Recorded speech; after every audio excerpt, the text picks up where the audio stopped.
By way of introduction, let me take you to the world of science.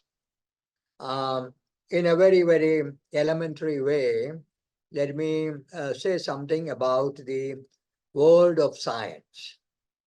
The world of science, as I see it, can be divided into three segments, three parts. The first part I will call the mega world. And what is the mega world? The mega world is the world of large bodies and high velocities. And when you say large bodies, what I have in mind is probably stars. Stars can be included there, but very often what we have in mind is galaxies. That means really big bodies we are thinking. Stars, galaxies, and things of that type. Okay, so that will be the mega world. That is with regard to the bodies. But with regard to the activities those bodies are engaged in, I will say the mega world is the world of high velocities. High velocities, again, would mean velocities that are comparable to the velocity of light. So we are talking about very, very high velocities. Okay, so that is the mega world. Then we have the other end, one end of the mega world, the other end, the opposite end of the world of science is the micro world, or today we should refer to them as nano world. And what is the micro or nano world? From the very term itself, the world consisting of minute bodies, very, very small bodies. Micro, as you know, is 1 millionth. 1 millionth is referred to as micro. If it is millimeter, if it is centimeter or meter, then you say 1 millionth of a meter. And nano would mean 1 trillionth. Trillion, as you know, means 1 followed by 9 zeros. That is what a trillion is, 1 followed by 9 zeros.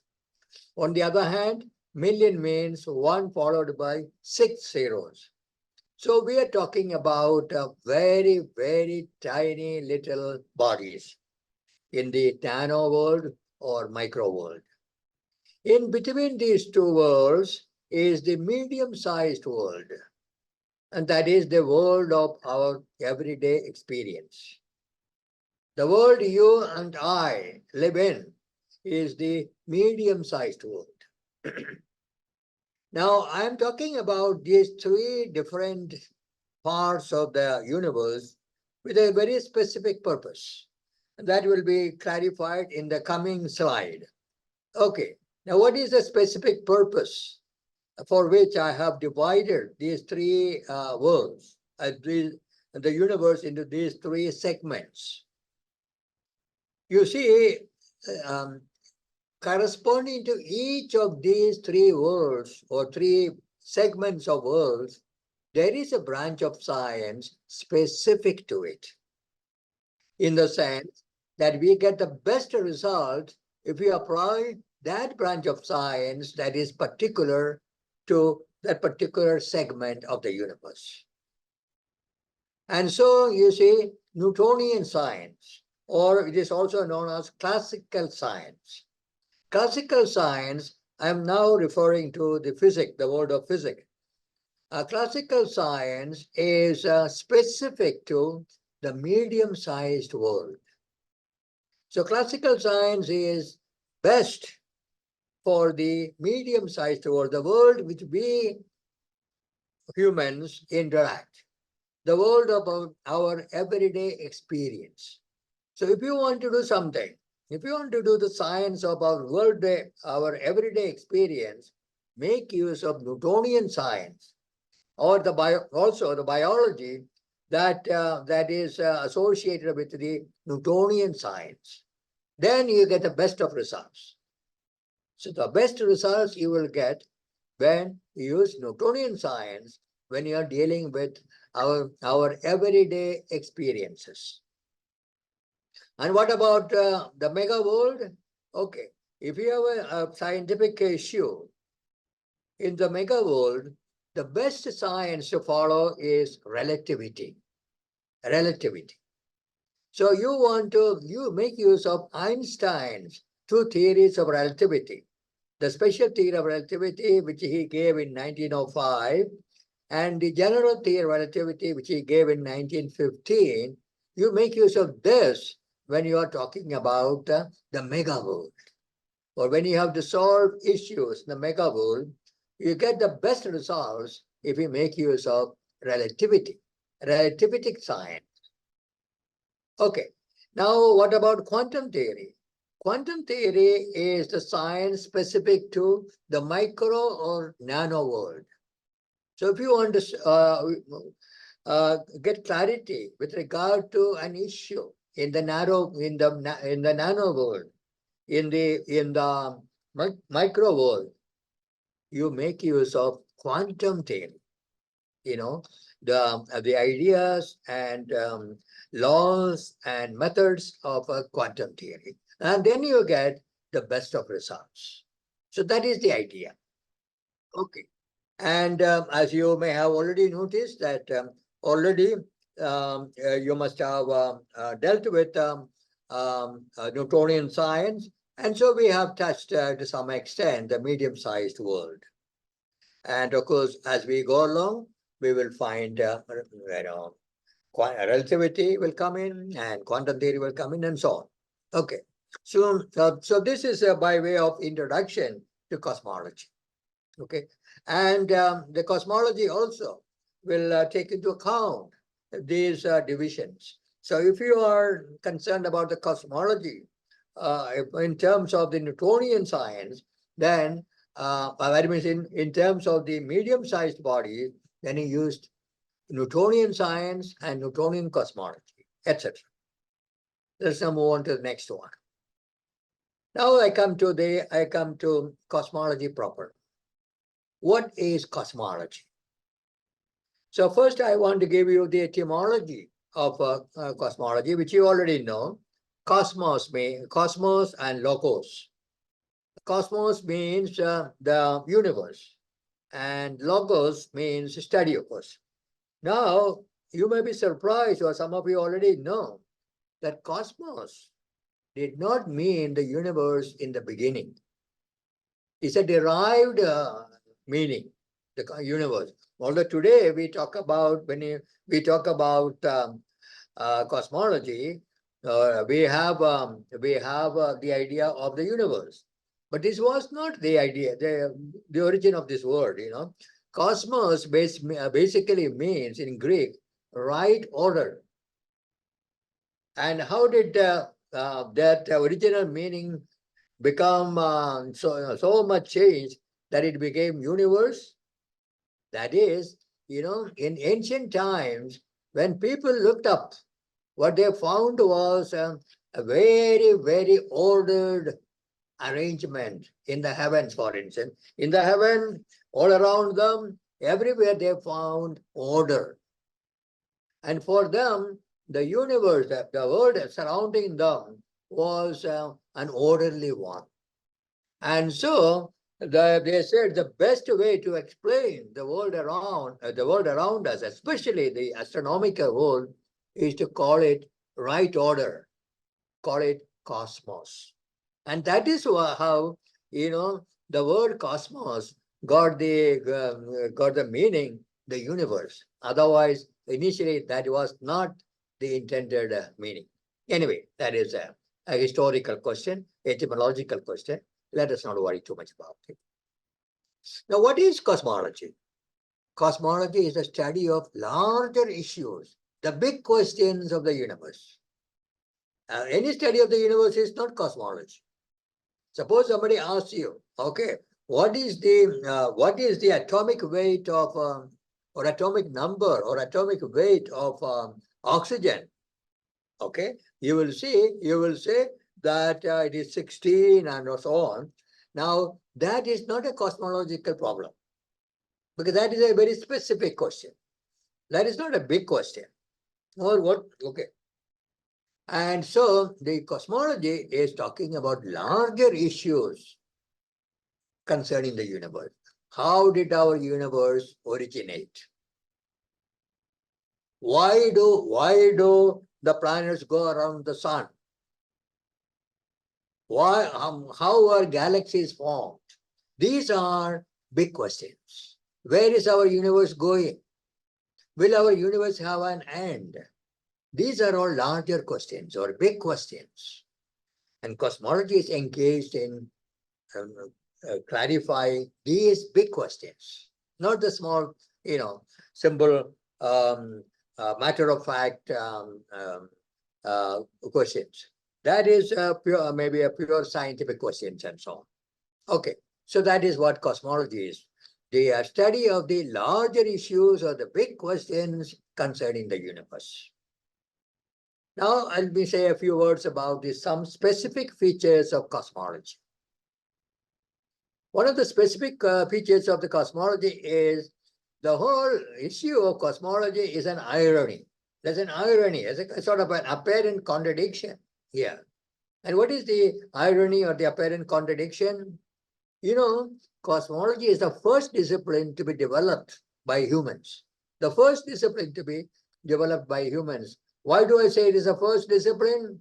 Simply because, you see, the cosmos is the first experience of you and me. When we were born, of course, we were not able to articulate our experience. A child, when he or she is born, starts crying. The first thing a child does, as far as I know, when it is born from his mother's womb, is to cry. Why? Because it is exposed to the universe. Earlier, its universe was a small place. Everything was taken care of. Everything was so small. And everything was so cozy and very comfortable. Now it sees the wide expanse of the universe and it cries. Cries out of fear, cries out of anxiety, cries out of, out of that traumatic experience. So that is the first experience. And the first experience is about the universe. What is this universe is all about? Why is the universe like this? And so on. So it's the first discipline to be developed by humans. But it's also, that is scientific cosmology is the last, or at least the latest discipline to be developed by humans. About 100 years ago, cosmology was hardly looked upon as a science, as part of the science. I mean, strict science, scientific study, scientific methods, science where scientific methods and so on are used. No, that time, 100 years or a little bit more than 100 years maybe, it was, cosmology was, scientific cosmology was not much developed or not much, talked about. So it was very, very late developed branch of science. In fact, I would say that cosmology became a very interesting and very engaging subject, mostly after the arrival of relativity and quantum theory. Before that, it was a bit of cosmology was there in the Newtonian science, but very much it became a scientific discipline after the arrival of relativity. That is, we are talking about after 1900, and quantum theory, which is around 1920s and 1930s. Okay. Anyway, so that is the first thing, the irony of cosmology as a matter of concern for us humans. Okay. Now, cosmology, another aspect of cosmology is the confluence or meeting point of several streams of knowledge. Cosmology is the meeting point of several streams of knowledge. And it is a meeting point of several disciplines. Cosmology certainly has science in it. Cosmology has got philosophy in it. Cosmology has got religion or theology in it. So it's, in a cosmological study, all the three will will converge. They will meet each other. So that is the first thing about cosmology. Second one is the confluence is at the level of human activities. Cosmology involves various human activities. Activities like observation, sense observation or telescopic observation and so on. These are all part of cosmology. Not just of observation, reflection. You reflect on what you have observed. And not that naturally imagination. Because many of these things, even the telescope, even the Webb, the latest telescope, for instance, that telescope, even that is not able to see everything. It cannot, it goes very, very close to the Big Bang period, but not reach there. And James Webb, I think, telescope. Okay, now their imagination is required. And then where there is imagination, reflection, observation, and so on, theorization will come. And so cosmology is the confluence of observation, reflection, imagination, and theorization, etc. Again, cosmology is the meeting point of several human aspirations. First of all, the human aspiration expressed in the form of human curiosity or human thirst for knowledge. Cosmology, is a response to human curiosity or human thirst, human quest for knowledge. Also, it's a response to human yearnings for the more and for the better. You see that cosmology is a response to know the urge which humans experience to know more, to find out more and more things about our universe. Our universe is a fantastic thing. So many things are there. We want to know all about that. And humans are curious. Humans want to got an innate, an inborn yearning to find more and more about the universe. Also, it's a response to human need to have values. We want to have values in our life. We humans are not just theoretical beings. We are social beings. We are religious beings. And so we want to have values in our district. And cosmology, in some ways, can respond to values. For instance, cosmology will tell us that we are citizens of not just our little property, which we are having. We are citizens of the earth. We are citizens of the earth. Or cosmology will tell us we are custodians of this earth. And if we are citizens of this earth, then we have certain privileges from this Mother Earth. And we also have got certain duties, certain obligations, okay, certain responsibility. And there, automatically values will come. And if we are custodians of this universe, then we have to have respect for our Mother Earth. And if we have got respect for our Mother Earth, we will treat Mother Earth in a particular way, in a specific way. We will not do any harm to our Mother Earth. We'll always make sure that our Mother Earth is fresh and green. We will not destroy our Mother Earth. We will not plunder our Mother Earth just for a momentary monetary benefit. This has been going on. This is how the environmental problem has come up. Destroying the earth for momentary gain. Okay, their value system will come. No. And we have got certain duties, certain privileges, okay, from this earth, also with certain duties to us. And so that's also part of cosmology. Okay, let's go further. Now the another aspect of cosmology is the different kinds of cosmology. You see, cosmos is such a huge thing. And so we cannot deal with it in one shot. And so different kinds of cosmologies. We can approach study of nature from different angles, from different perspectives. And accordingly, there are different kinds of cosmologies. First of all, division based on the sources of cosmology. Religious cosmologies. And we know every culture has got its own, every religion has got its own cosmology.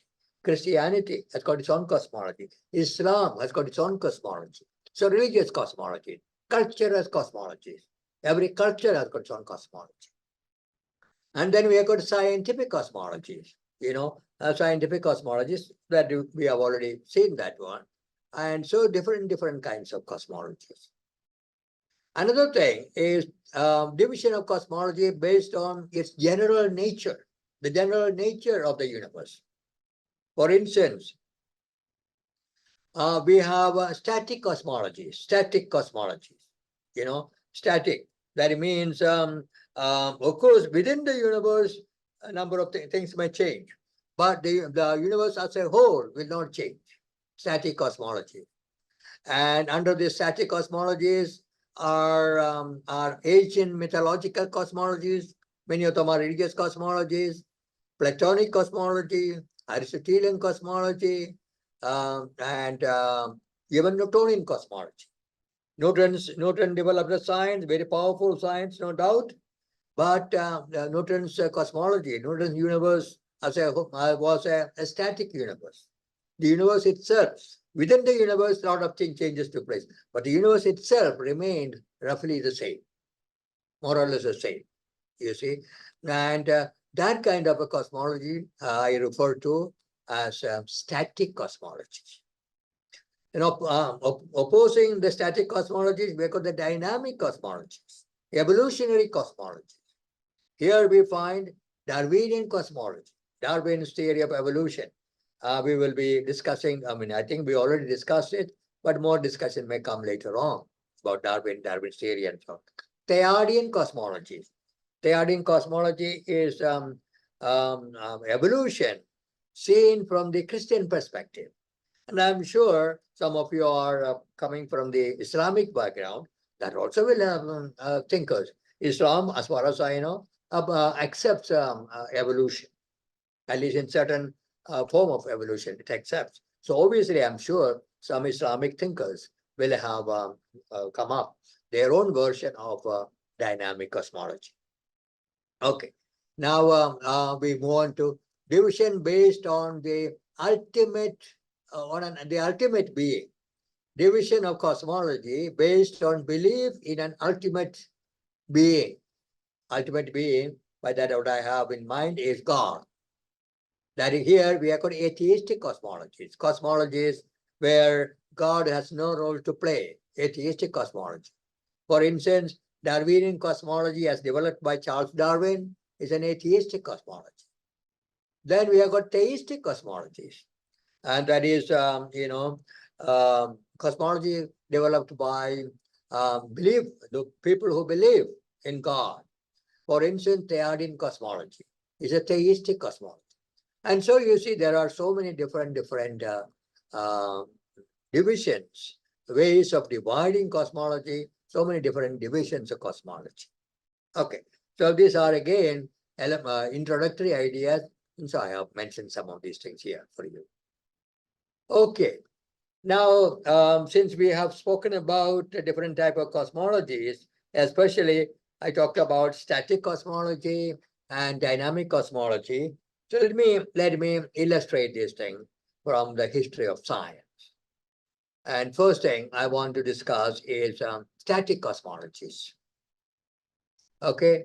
Now I will not be talking about right now. I will not be talking about ancient cosmology in the sense of Aristotelian cosmology and so on, because of lack of time and so on.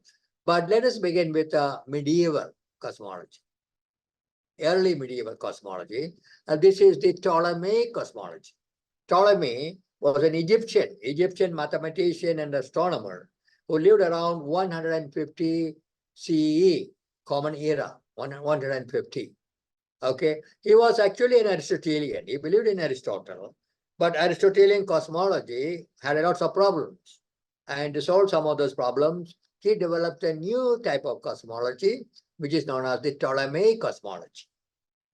And the special nature of the Ptolemaic cosmology is it has got epicycles. You see the red. Red title given there. Epicycle. What is an epicycle? The epicycle is a cycle on a cycle, or a circle on a circle. Epicycle. You see the red mark there, and red circle put there is the epicycle. Cycle on a cycle. You recall that Aristotle said that the planets are moving around the Earth. Remember, Aristotle's cosmology was geocentric cosmology. Geo means Earth, Earth-centered universe, Earth-centered cosmology. So he said that the Earth is the center of the universe. Aristotle said this, and Ptolemy, as I mentioned, was an Aristotelian. So he also accepted the Aristotle's belief in the centrality of the Earth. And so he also said the Earth is the center, and all the planets are going around the Earth in uniform circular motion. So all the planets are going around the Earth in perfect circular motion, in perfect circles. This was what Aristotle said. But this had many, many problems. And so to solve the problem, Ptolemy, being a great mathematician and a cosmologist from Egypt, he said, hey, now we have to make some changes. You see, the planets are certainly going around the circles, but not on the main circle. You see here, you see the blue line, blue circle. That is called a deferent. It's called a deferent. Okay, deferent is the main circle. And Aristotle thought that the planets were going on the main circle. And Ptolemy said, no. The planets are not going on the main circle. On the main circle, there is another circle. Circle on a circle. That's called an epicycle. And so, actually, planets are moving in the epicycle. Epicycle. Okay, so planets are moving on the epicycle. The epicycle itself is moving around the main circle. It's a complicated motion. In this particular picture which I have shown, two motions are there. Now, when you study, if you study Ptolemaic cosmology in detail, he had not just, for every planet, there are not just one epicycle, many epicycles he had. In fact, the exact number is hard to find, but the exact number for 6 planets were known at that time. Ptolemy's time, Aristotle time, and so 6 planets were known. And for the 6 planets, Ptolemy gave as many as 80 or more epicycles. So you can imagine each planet having 7, 8, or even more than 10 epicycles. So it was a very, very highly complicated and complex system, the Ptolemy's system. But anyway, it worked. But yeah, so that is the Ptolemaic system. And this is an example of a static one, because it's the universe as a whole does not change. Inside the universe, these motions are taking place. Okay, so that is the one example of a static universe. Now we have got a medieval Thomistic Aristotelian cosmology. You see, one of the reasons why I did not take up Aristotle's cosmology as such is this, that in the 13th century, St. Thomas Aquinas took an Aristotelian system and developed it. And he developed the Thomistic Aristotelian cosmology. So we have got the Thomistic Aristotelian cosmology, which is basically Aristotle's universe, Aristotle cosmology. And here we have got Aristotle cosmology, which does not have the epicycles and so on. First of all, the Earth, then comes the Moon, then comes the Mercury, then comes Venus, and Sun is considered as a planet going around the Earth, then Mars, Jupiter, then comes Saturn. With Saturn, the universe got over, all the planets got over. They did not know any planet after Jupiter. When was Uranus discovered? Uranus was discovered around the end of the 18th century. End of the 18th century. Okay, by Herschel. By Herschel, an astronomer by name Herschel. He is the one who discovered, William Herschel, the one discovered it. towards the end of the 18th century, 1790, around that time. And what about planet Neptune? This was discovered around 1845, around that time, close to 1850. That's the time planet Neptune was discovered. And then what about planet Uranus?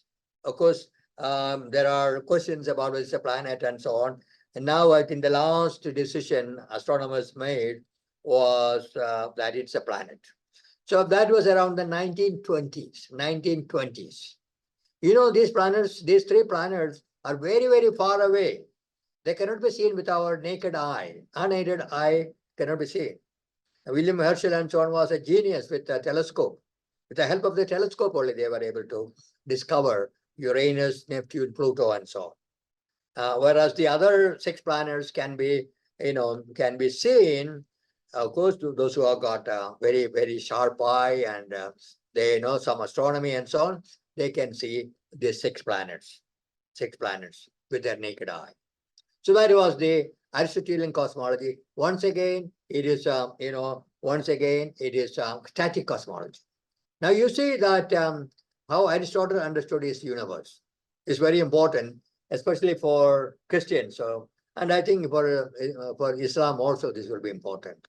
You see Jupiter and Saturn. With that, the planets are over for them. Then we have to give the whole universe. There are other things there. What about stars? There are stars. There is a sphere. There is a circle or a sphere where you find the stars are fixed.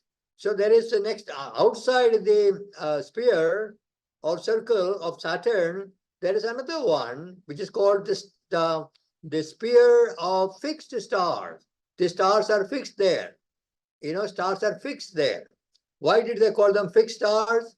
The understanding at that time, in ancient times, was that God or the creator of the universe was an artist. He or she had an artistic, much artistic sense.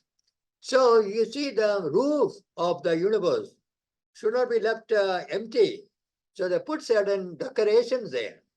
And the stars were the decorations the creator put up on the roof of the universe. And that is how the sphere of the fixed stars came in ancient times. Well, even our Copernicus accepted this, the sphere of the fixed stars. Then what about this one? There is one more, a sphere. You see here in the picture, sphere of the prime mover, sphere of the prime mover. What is that for? You see, the purpose is this. The ancient found that the sun goes around the earth once every 24 hours. Similarly, they found all the planets. When we can see the planets, they also go around the earth once every 24 hours. You see? And what about the stars? Stars also they found going around, once every 24 hours. Now, how come they go around like this? Who is responsible for that? What is the mechanism for the stars and planets and so on going around the earth once every 24 hours? There must be a mechanism for that. Okay, so Aristotle and his followers were very ingenious people. They said, there is one more sphere. That sphere is known as the sphere of the prime mover. And what is special about that this sphere? This sphere, by its very nature, goes on rotating. It is always rotating. It can never be stationary. It can never be in a standstill. It has to be moving. It's its nature to move. And how does it move? It moves in such a way that it completes one rotation every 24 hours. That is a specialty of the sphere of the prime mover. That's the specialty of the sphere of the prime mover. Once every 24 hours, it will turn, and since it is a sphere, it is touching the sphere of the fixed stars. The sphere of the fixed stars will move, and sphere of the fixed stars is touching the sphere of Saturn, so Saturn will move. Saturn is touching the sphere of the Jupiter, and Jupiter will move. Everything will move once every 24 hours. You see? So how they, ingeniously built up a cosmology. Now you might ask, in the 13th century, when Thomas Aquinas and so on took up Aristotelian cosmology, they give this one as the universe, the universe in which we are all living. And in this universe, what about the heaven? Where is heaven? Heaven also should have a place, a place or a location in this universe. And where does it come? I have not shown it in the picture. Outside the sphere of the prime mover is the imperial heaven. If you see the traditional Thomistic medieval universe, you will find, I will show it later on. There is a heaven, and that heaven is above the sphere of the moving star, prime mover. Since it's above the prime sphere of the prime mover, that will not move. That will not move. Now, for Aristotle, movement is a sign of imperfection. So heaven cannot be in a moving in a situation where it will be moving. If it moves, then heaven will be imperfect. But heaven is not imperfect.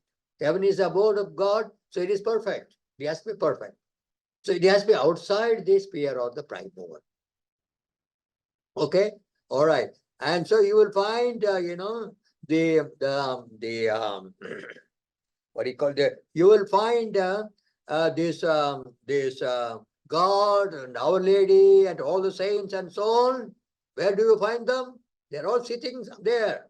They're all sitting there above in the sphere, in the area above the sphere of the prime mover. Those of you are Christians, especially Catholics, you have the credo, profession of faith. The profession of faith, when you recite that, he descended to heaven and he ascended into heaven and sitteth at the right hand of God the Father Almighty. Jesus Christ is supposed to be sitting at the right hand of God the Father Almighty. He's sitting there. God the Father Almighty is sitting there, like a big bearded king or emperor of emperors, because he is the emperor of the whole universe. Okay, and what does Christ do after he has ascended into heaven? He goes and sits at the right hand of God the Father. There's a seat prepared for him. And who will be sitting on the left hand of the God the Father? We do not know. Maybe Our Lady, maybe somebody else. But whatever it is, this is the universe. This is the universe. The apostolic, the creed, the credo is talking about. And this is the universe. Even today, most theologians and most people assume. And that is where they have big problem with science. Science, religion, dialogue, and all this come because many theologians, even today, in the Catholic Church, I can say, subscribe to this worldview, subscribe to this one. 13th century, developed in the 13th century, forgetting about all that science has taught. And they are shaking. And many are still believing. I know that. I have listened to this community people, that they are sitting there. It's like a material place. Heaven is a material place. Lots of problems are there. A lot of theological problems come. And that's why I'm spending a little bit of extra time here, this universe. And this cosmology is still very, very strong in the Catholic Church. And many scientists have got serious problems about this. Okay, let's not spend more time. If you have questions to ask, we can do that later on. Okay, let's move on to Copernican static cosmology. Copernicus' theory also was a static cosmology. Don't get the idea that Copernicus came and changed everything and this thing changed. No, what Copernicus changed basically was an exchange of position. He exchanged the Earth with the sun, or rather, he made an exchange between the sun and the Earth. he exchanged the position of the earth with the sun. Okay, so where the earth was, the sun came, and where the sun was, the earth went. This is the main thing. Everything else remained the same. Don't get the idea that Copernicus was such a high revolutionary, he started everything new. Yes, he started many things new, but his main contribution, as far as cosmology is concerned, was the exchange between the sun and the earth. Other things all remain the same. Original Copernicus I'm talking about. There's a lot of issues there. In fact, if you appreciate this point, then 50% of the Galileo church controversy will be cleared up. If you accept the point that Copernicus, all that he did was exchange the position of the earth and the sun. Anyway, so that is what it is. Everything else remains as in. Fixed stars are also there, and then primum mobile, everything is all there. Okay. Now here is the cosmology, again static cosmology of Newton, Newtonian cosmology. Here is the sun. You can see the sun. Then is a small thing called Mercury. Then you have got Venus. And after Venus, you can see the picture of the Earth. And then after Earth, you find the next circle of Mars. Then you have got Jupiter, and so on and so forth. You see, so that is the Newtonian cosmology. And finally, dynamic cosmologies. Dynamic cosmologies are Darwinian cosmology, Darwinian cosmology, Big Bang cosmology. That is Big Bang cosmology of Georges Lemaitre. Okay, and I will show that. So here's the dynamic cosmology, Darwinian cosmology. You see the changes taking place here, the universe changing. Here, of course, we are talking about the evolution of humans in this particular picture, but other things also changed along with that. Then you have got Theodian cosmology, which is dynamic cosmology. You see Theodian cosmology. I think Theod we will be discussing later, and when it comes, I think. All right, here you have got cosmogenesis. Okay, that is Theod talks about lithosphere. Lithosphere is the sphere of non-living beings. Then you have got the biosphere or biogenesis. That means the sphere of biosphere, sphere of living beings. Then you have got the homogenesis. That means the sphere of thinking beings. That's called a new sphere. And then you have got the Christosphere of pneumatosphere, they call it, or the omega sphere. So here the evolution is progressing and moving ahead, and that is why it is called dynamic cosmology. Then here we have the Big Bang theory cosmology. The Big Bang theory cosmology, we will discuss this later on, but here you have got the Big Bang taking place 1308. Sorry, the Big Bang took place 13.82 billion years ago. There was a Big Bang, and then various things took place. That is shown in this picture here. As I say, we will discuss this later on. So let's respect that here. That is the Big Bang cosmology. Okay, now let me complete this thing and then we can have the question and answer session. Or do you want the question and answer session now, or do you want it now later? Please let me know. You want it? You want to have a question and answer session now or later? Please let me know. Father, let it be later. Pardon? Later. All right. Yeah. Okay. Let me only a few more minutes. I will talk. Then we will have the discussion. Importance of cosmology. Importance of cosmology. Why do we study cosmology? Why is it important? As seekers of knowledge, and also as students of science-written dialogue. Why is cosmology important? Why is cosmology included in the syllabus of your master's program? Basically, that's what we're asking. First of all, cosmology is the primary source of worldview. Primary source of worldview. Now, worldview, I'm sure you all understand it, but you may not be able to spell it out, as it were, if somebody asks you. It's very difficult to spell it out, but I have, the usual definition you find in good books, you will find good dictionary and so on. I have given a couple of them here, one of them at least here. Worldview is a framework of ideas and beliefs through which an individual interacts with the world around and interprets it. So what is a worldview? It's a framework of ideas and beliefs.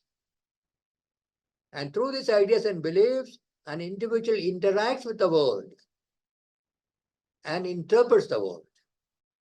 You see? All right. And so this is what do you mean by a worldview? It's a bit of abstract. And so I have given this example here. Afterwards, I'll give some other example. Newtonian worldview. Newtonian worldview. How did the Newton understand the universe? What kind of framework idea did he have about the universe? And so if we ask Newton or Newtonian, what is our universe? They will say our universe is a gigantic machine. Universe is a machine.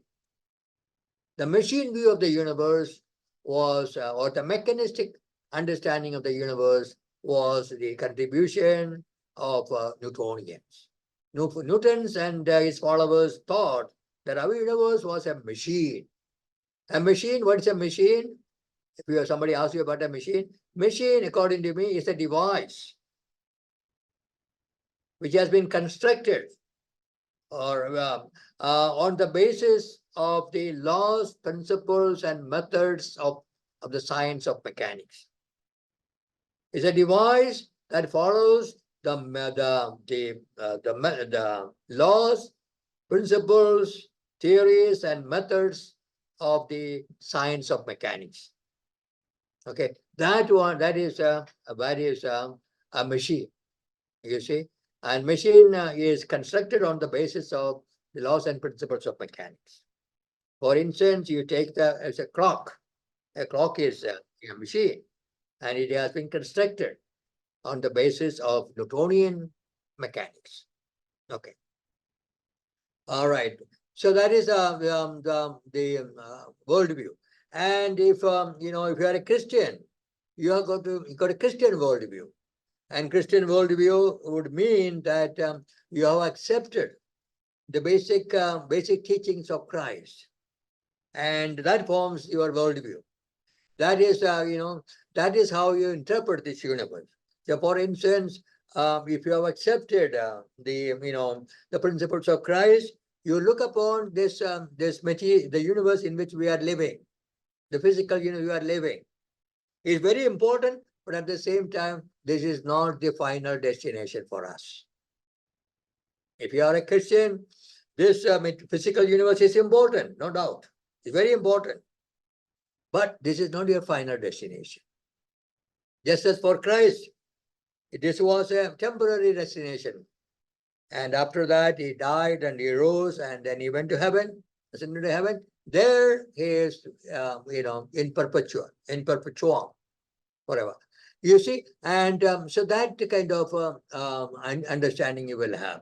And so this would mean that you will adapt your values and your lifestyle and your ideals and so on accordingly.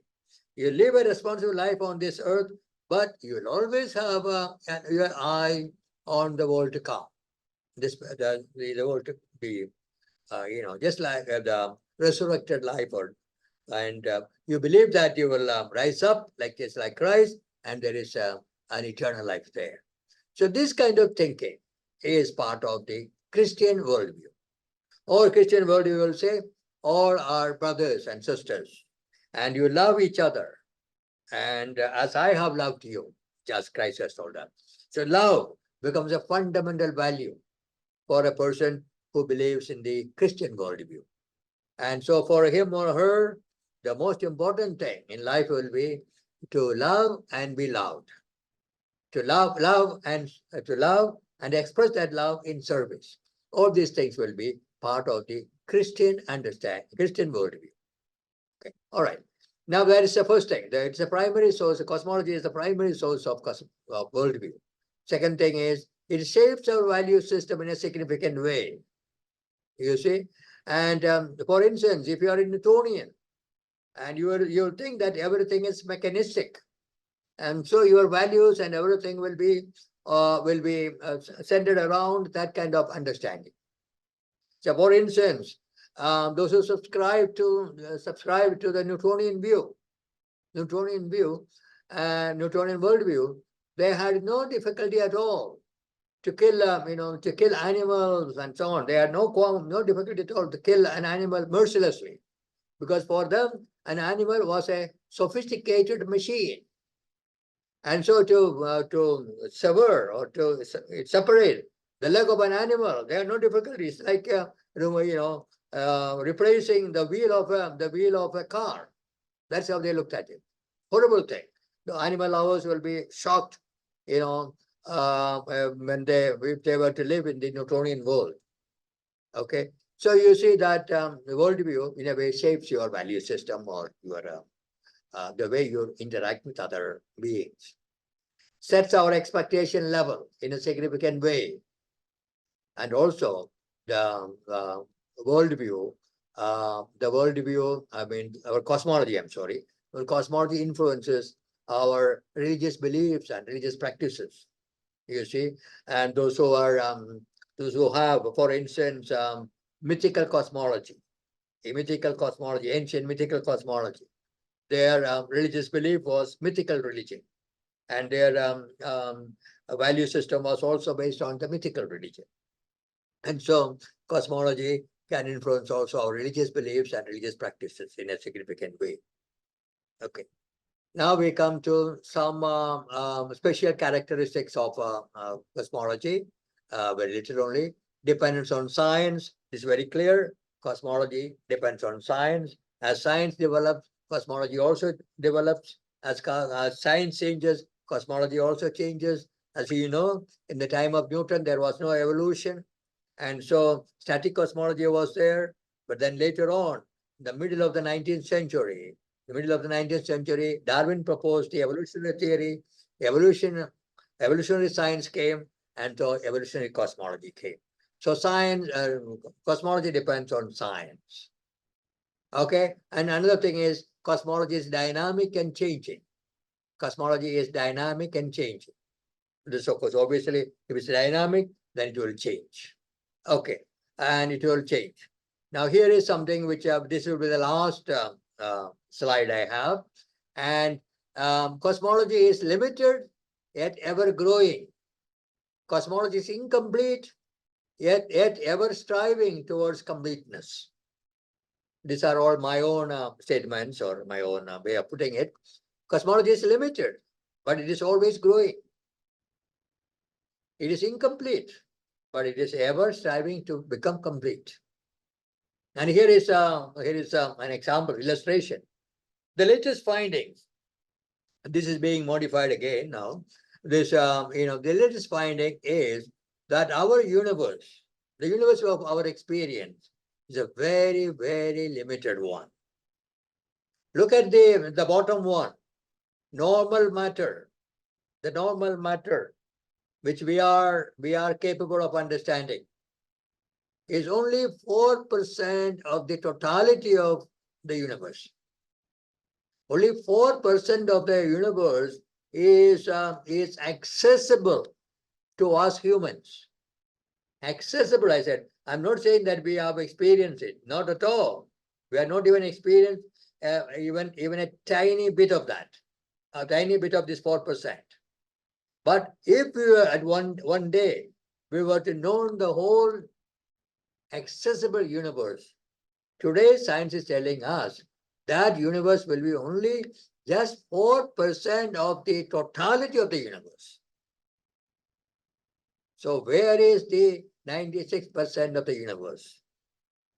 the 96% of the universe exists in the form of dark energy and dark matter. You see, reality, material reality, physical reality can exist in two forms, in the form of energy, in the form of matter. Energy is also, energy is a form of reality, physical reality.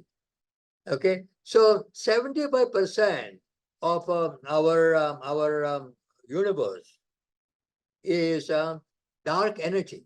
Dark means that we have no way of accessing it. We have no way of getting in touch with it, at least so far. Now scientists are trying to get access to it, and to some extent they are succeeding. There a little bit of success has been achieved in this.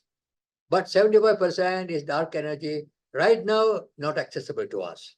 21% of it is dark matter,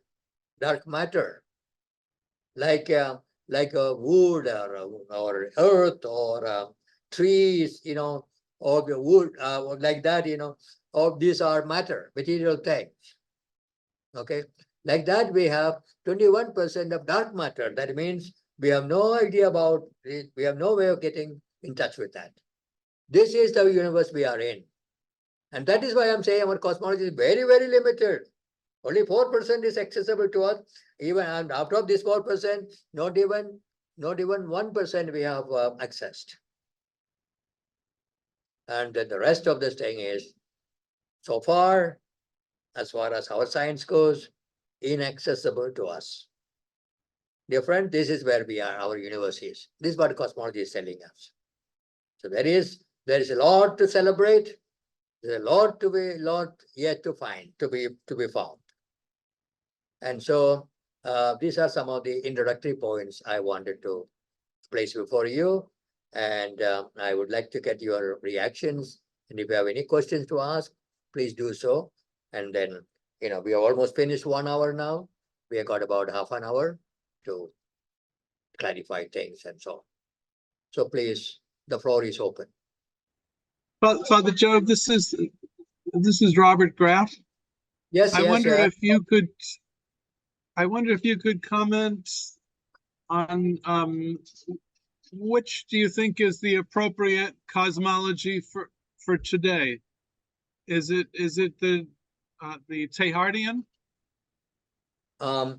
Yes, okay. I would say Teilhardian, of course I'm a Catholic, I'm a Jesuit, and all those things are there. But that is not the reason. That's not the reason. I would say very much, I would go along with Teilhard. But only thing is, Teilhard wrote his,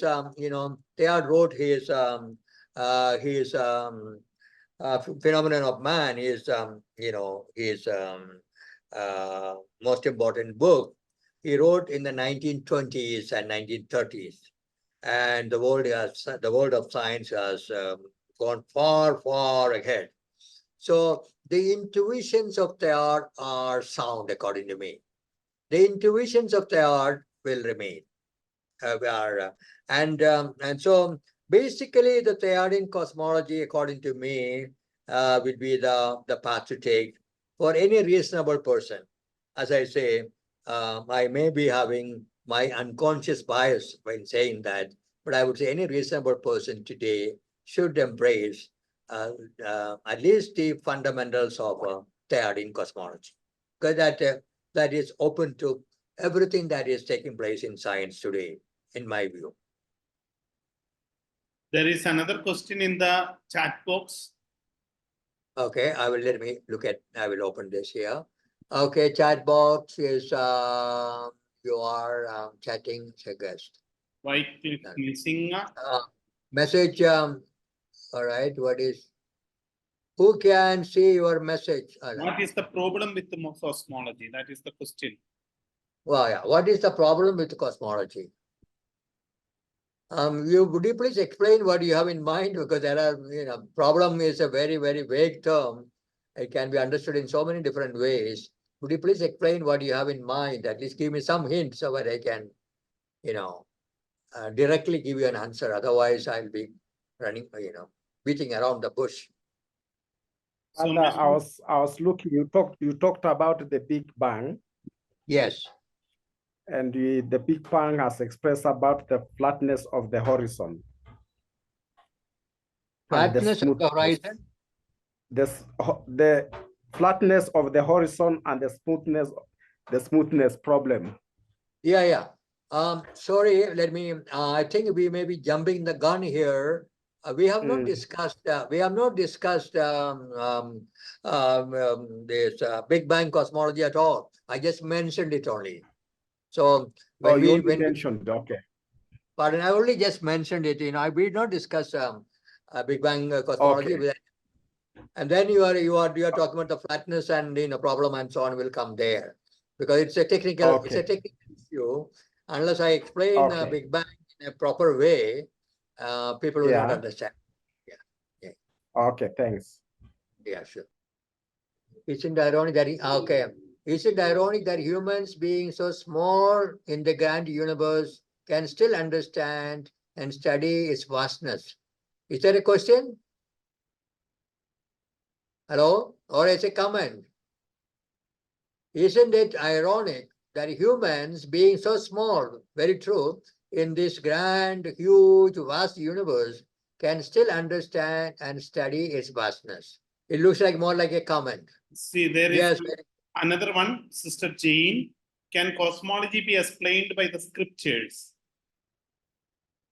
Yeah. Surely cosmology can be explained by the scriptures, depending on which scripture you are talking about, because today we are talking about different religions, Yes, it can be, but it can be explained by the scriptures, but that will be basically, the cosmology of that particular religion. You see, the difficulty with religious cosmology is it's not very scientific, and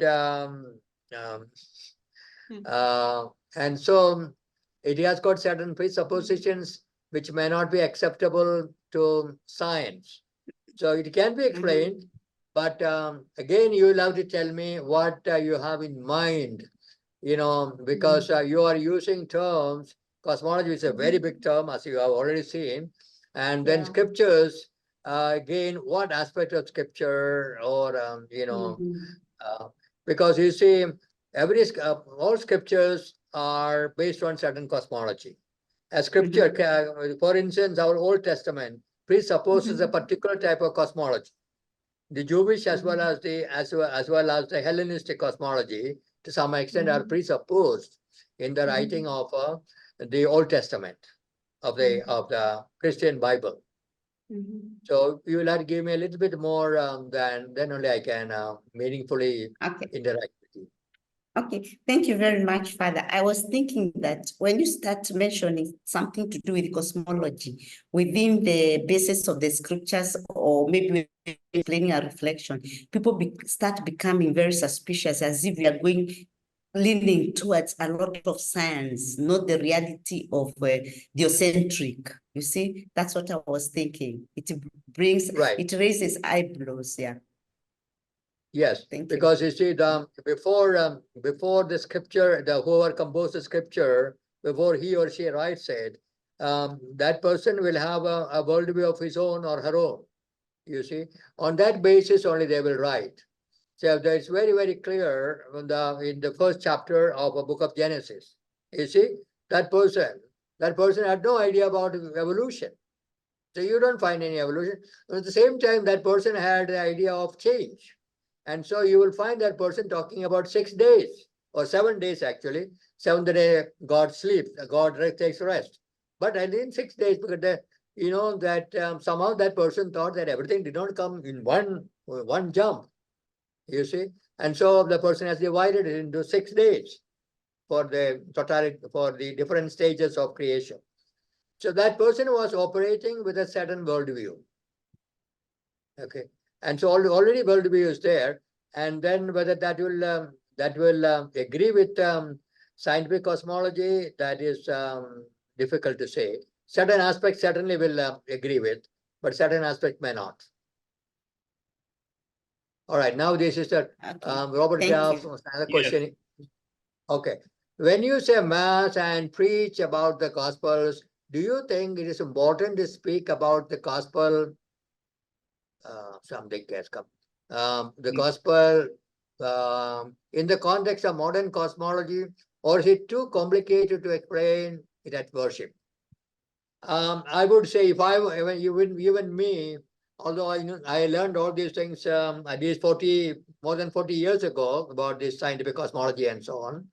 So when I have to preach this thing, I will not bring in these things at all because I will confuse people. Because and as a preacher, I mean, as a pastor and offering a mass, you have people of so many different kinds and of so many different levels of understanding. You may have your old grandmother who probably does not read and write, but with a lot of wisdom, a lot of knowledge, and so on. But to her, I have to speak in a particular way. So I will not. I will take the basic idea of Book of Genesis, for instance.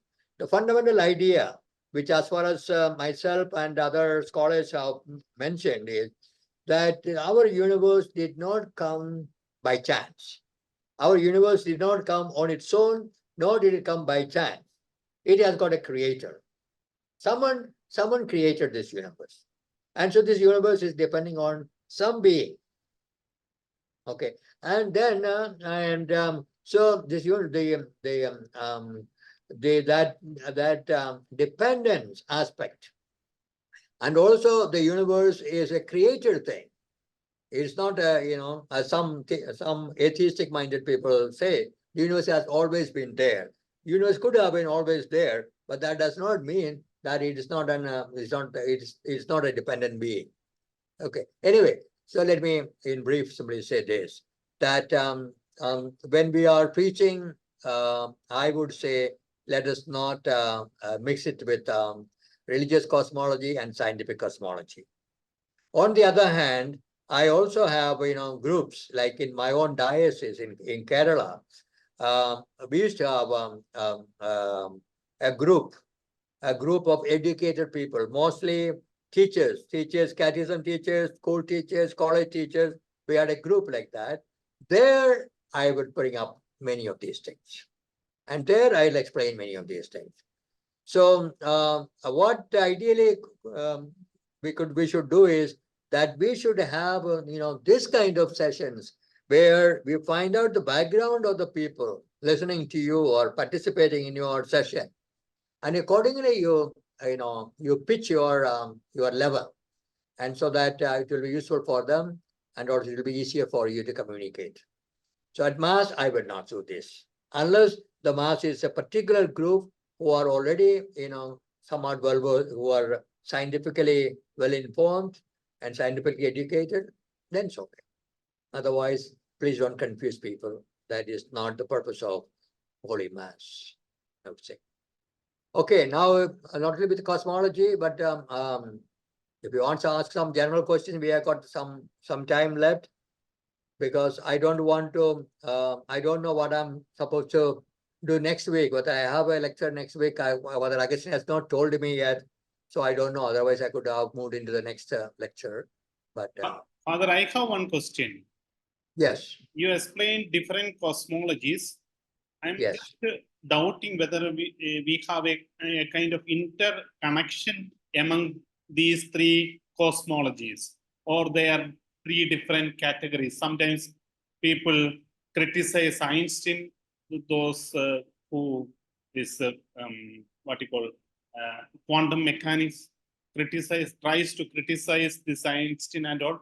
Therefore, my question is there a kind of interaction or interconnection among these three cosmologies? What are the three cosmologies you have? The classical science, relativity, and this quantum mechanics. Okay. Yeah. Well, that I think the introductory ideas I mentioned, these three are interconnected. Only thing is, cosmology is such a vast subject, and science also is a vast subject with many theories and so on. So the connection is that if you want to understand reality and experiential reality, then you have to make use of, all the three different branches that are available to us today. The three branches are Newtonian science, and it's a physical. Newton mainly talked about the physical part of it. It also has got a biological part that also, and then second one was quantum relativistic one, which is fast moving and fast large bodies, and then the third one was small bodies. So they are connected in the sense that reality can exist in this, in these three forms. Reality, which can be divided into these three segments, and each one has got its own cosmology, because each one follows different scientific theories, and accordingly it has got different cosmologies, and they are interconnected in the sense cosmology is a study of nature. Okay, and when you want to study of nature, you cannot study that thing in one gulf. That will be trying to swallow too much. You'll get choked because it's too big, our universe, and our throat is too small to contain this one. So being intelligent and practical minded humans, we are divided into three. So you have to put all the three together and try to understand it. Then you have got totality of cosmology, totality of understanding about our universe. In other words, it is too much for humans like you and me to try to understand all in one gulf. No, we have to look at it, I would say, in three different segments, three different perspectives. The perspective of our everyday experience, the perspective of the huge bodies which are being opened up now, the universe, galaxies, and so on, and also the nano world, that are also huge one being open to us. You see, and we cannot navigate all the three in one shot. We have to navigate them one by one. And that is my take at this stage, at this time. I may change my views later on when science develops further, but right now, this is where I stand. They are connected. They are connected in this way, that they are part of the totality, but totality is too big for ordinary humans like us. And so we have divided into three. Put all the three together, then you have got a complete cosmology. So Father Job, I could continue the discussion about the pastoral use of this information. Yes. I agree that it's too complicated to use at a mass or worship service, but Yes. the problem is the young people, at least in America, that learn about all this science in school, Yeah. when they're confronted with the liturgy, and just as you mentioned, the creed, the words in the creed really have Yes. Originate in this old cosmology. It just becomes difficult for them. So I guess I'm searching for, how do you bring this into even evangelization effort for people that have been away from the church? So you preach the gospel, but as soon as they come into the church context, they have this old cosmology that is there. Yes. So Yeah. so what do you think about evangelization and this information? I guess that's my question. Yeah, correct. You see, some years ago, actually, in 2014, I think, 2013, the Jesuits, were called Jesuit General, Father General Adolfo, his name at that time. He called a meeting for the intellectual apostolate of the Jesuits. We have 7 assistancies, I think. American, North American assistancy, Indian, West Asian assistancy, and so on, European, and all those things. We were called, and each assistancy was supposed to send one individual to Rome to discuss, to enlighten Father General and his group, to write about this, about scientific development, and also how to communicate, how to interact with intellectuals in today's world, and how to communicate or convey our Christian faith to these people. Okay. Anyway, that was the background, and several of us were. I was sent from India, and so I had suggested there at the end of the meeting that we should have an adult catechism. Adult catechism.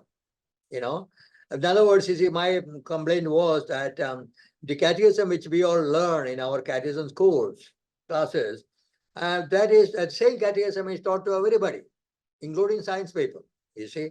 And so I said we should write an adult catechism. What I have in mind was, a catechism at the level of educated people, the one which Bob you are referring to, and there should be one. We should not give the same text of catechism to everybody, children as well as grown-ups, scientists, educated people, uneducated people, all kinds of people. Cannot give them. Of course, they didn't. First beginning, they were wondering what I was aiming at, but nothing has happened of it. Recently, I had a look at the new catechism of the Catholic Church. And I was somewhat edified. Certain amount of some of this new thinking has been brought into some part of this new catechism of the Catholic Church. That Cardinal of Vienna, I think, is the person who was in charge of that catechism and so on. So, what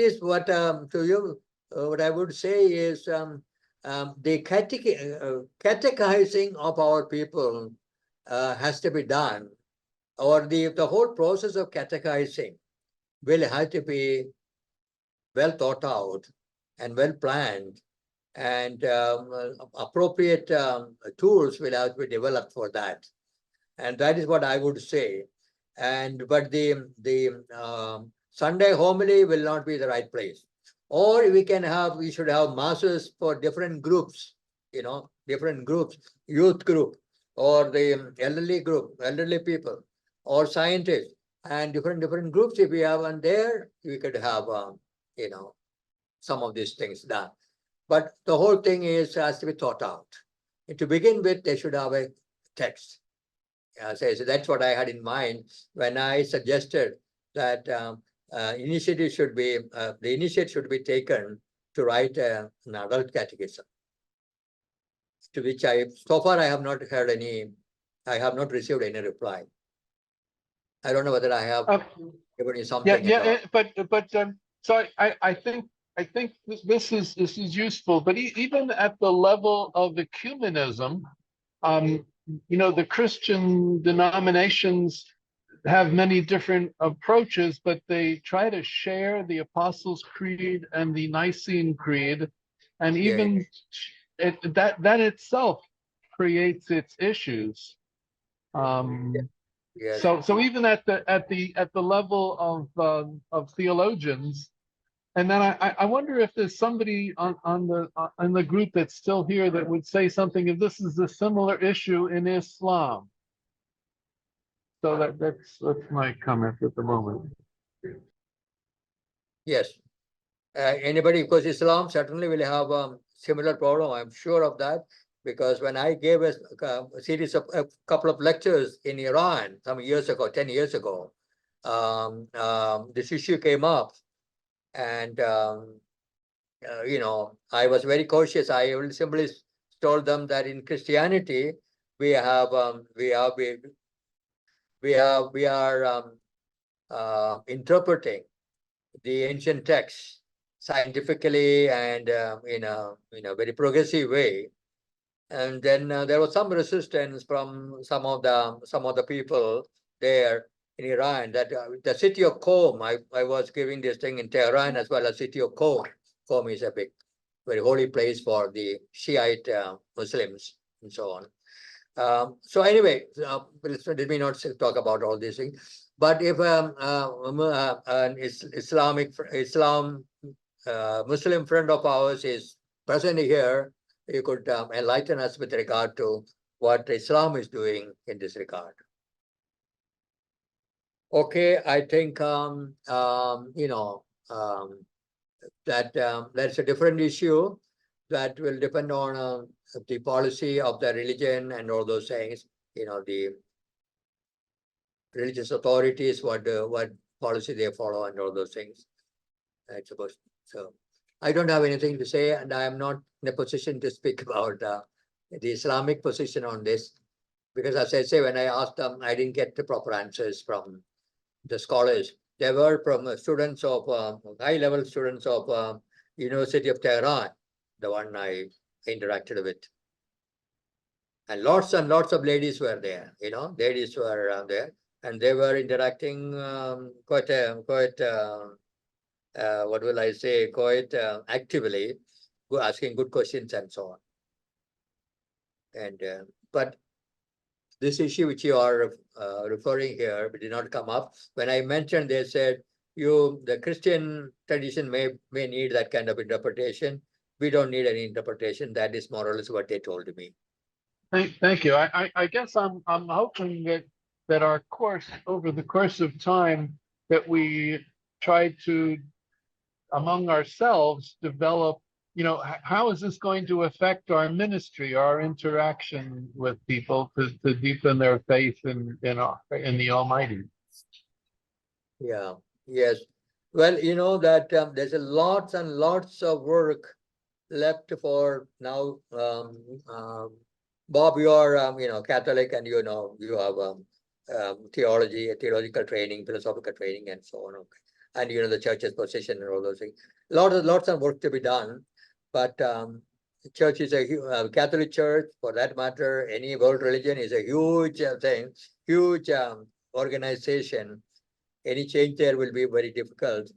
But somebody should start, and somewhere we have to start. I think this is a very important issue. The Second Vatican Council was initiating this process, and the Second Vatican Council did a wonderful thing, according to me, my understanding of the Second Vatican Council. It had a wonderful thing it did, but it has not been followed up. The real following up, I think, is starting with Pope Francis. The others, here and there, they followed up, but they did not follow it up properly.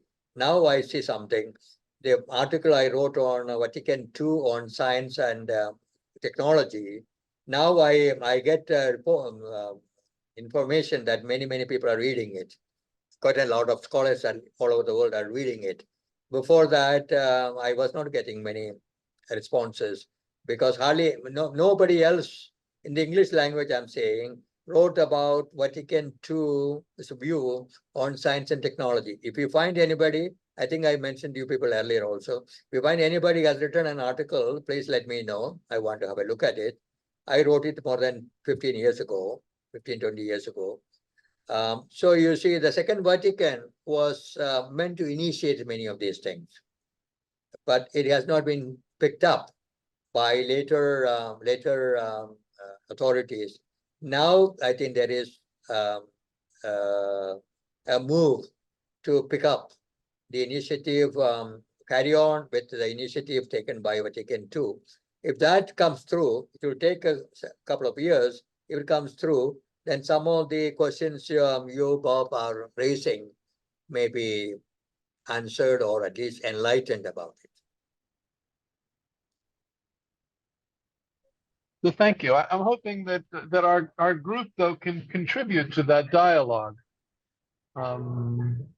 Yes. Anyway, so that's part of why I got involved with this. I think that the faculty has the expertise to contribute to that dialogue, and we have people in pastoral situations that can figure out how to marry these things in a practical pastoral situation. Yes, obviously, exactly. That is what should be done, and this has to be initiated by somebody that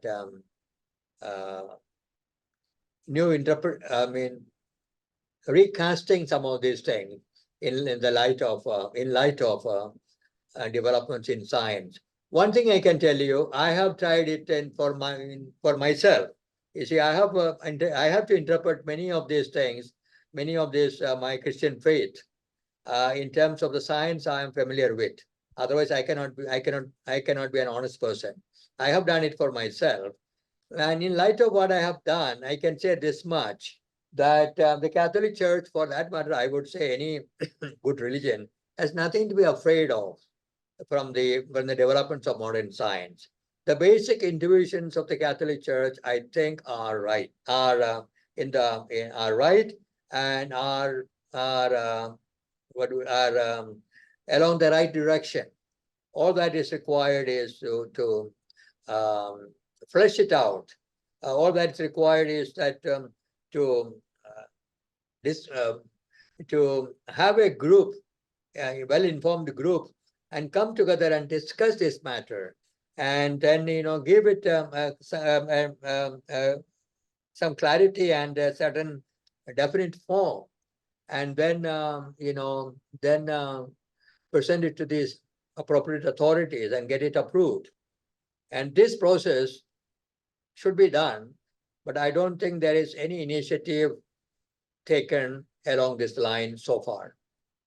But it can be done, and the Catholic Church doesn't have to be afraid of that it will be derailed or it will be destroyed or anything like that at all. At least that is my own personal view, based on my experience and my reflection. Thank you, dear Father Joe, for your wonderful and reflective presentation. And thank you all the participants of this program.